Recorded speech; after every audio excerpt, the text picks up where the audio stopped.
2025 is closing out in just a few short days, and thus saith the Lord, 2026 is going to be the year of the militant.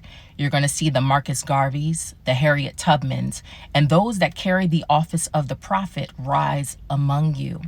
You're also going to see a rise in the demonic side. There's going to be a rise of sleeper cells in the earth. But the Lord wants to remind you that we do not wrestle against flesh and blood, but against principalities and rulers of this dark world. As the demonic side sleeper cells start to rise, God's sleeper cells will start to rise, the prophets among you that have been hidden in plain sight.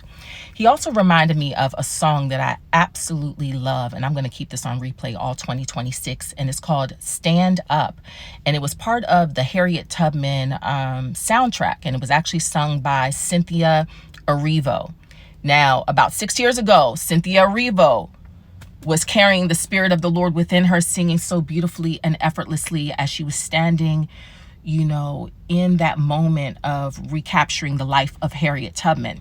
But as we know, Hollywood's got their own agendas and things of that nature, and sometimes people do things that cross them over onto the dark side. So I am no longer a supporter of that, that whole movement of what she's doing right now, especially with her playing in Wicked, because that movie was definitely wicked. But neither here nor there.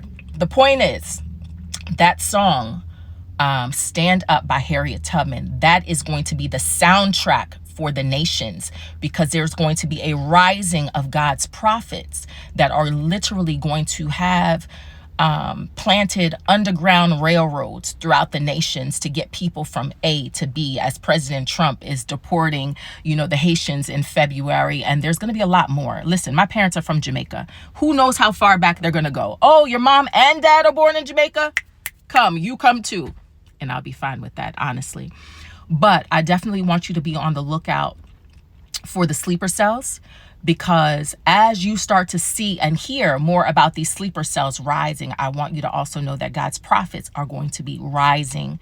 And I want you to stay connected to those that the Spirit of the Lord is leading you to connect in this hour, because there's going to be a mass exodus out of these United States of America. And there's going to be a mass exodus out of the Western nations that have kept God's children bound for over 400 plus years. In the mighty name of Yeshua. Be blessed. Love you. Bye.